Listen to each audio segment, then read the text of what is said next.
she seemed a bit stressed. "Please pass this tray around outside, honey."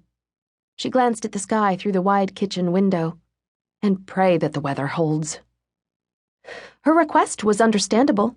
With temperatures soaring and humidity hovering in the 90% range, the chance of a storm was extremely high. I hoped, and prayed, for both Dad's and Mom's sake, that the breeze might blow the ominous clouds far away. I headed toward the back door, carrying the enormous tray.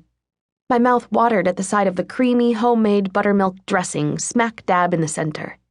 There were other delicacies, too, and I made note of the barbecued chicken wings and drumsticks, hoping some of them might get passed over so I could have a taste later.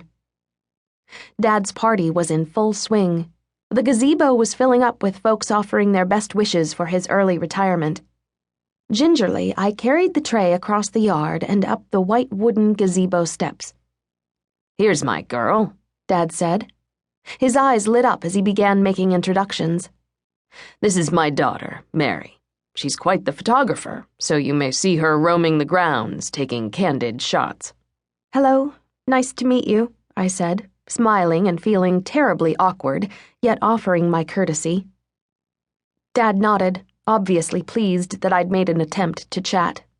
"Mary's making a scrapbook of the afternoon," he commented, "so her old dad will remember this day." "Oh, Daddy," I said, feeling the heat of embarrassment work its way into my face. "You're not old." Several of the men agreed. "My daughter's an optimistic young lady," Dad said, winking at me. "And she must be very thoughtful, too," added one of the nurses, smiling. She went on to say that she'd attended a creative workshop on scrapbooking recently. What a wonderful way to record special memories. She's right about that, I thought, recalling the cherished scrapbooks of my twin sister Faithy and me. The long-ago pictures brought back some of the happiest days of my life, days before Faithy died of leukemia at age 7. I kept smiling and playing hostess, taking the tray items around to 15 or more people. The finger food vanished quickly, and I headed toward the house to stock up. "Mary, honey," Dad called. "Why don't we have a group picture when you come back out?" "Okay," I replied and hurried into the kitchen. "Back so soon?" Mom said, eyeing the empty tray. I nodded. People are showing up in droves, probably because of all the free food. "Mary, for goodness sake," Mom scolded. "Your father's a highly respected doctor in Lancaster County." "Was?" She was shaking her head at me. "Come on, Mary, you know what I mean." "Sorry, Mom, it just came out wrong." She fell silent, going about the business of scraping more carrots. I leaned against the fridge, watching Lily White chase her golden-haired brothers around the corner and into the family room. "Are the Zooks coming?" I asked, thinking of our Amish neighbors and good friends. Mom answered without looking up. "Abe and Esther and the children were invited. I'd be very surprised if they didn't drop in for a while." "What about old Hawkeyes? Do you think she'll come?" Mom's head jerked up. Her deep brown eyes bored into me. "Mary, now really?" I wrinkled my nose.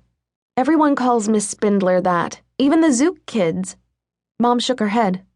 "Does she deserve a nickname like that?" "Well, she's always spying on the neighborhood. Always seems to know exactly what's going on in Summerhill, you know." Mom knew it was true, and she had too many things on her mind to argue with me now. "Ruby Spindler is a lonely old lady, but she has a heart of gold," was all she said. I bit my tongue. Wasn't going to remind Mom unduly of Miss Spindler's nosy behavior. I headed back outside to prepare for the group picture Dad wanted. That's when a crack of thunder like I'd never heard boomed down on the party.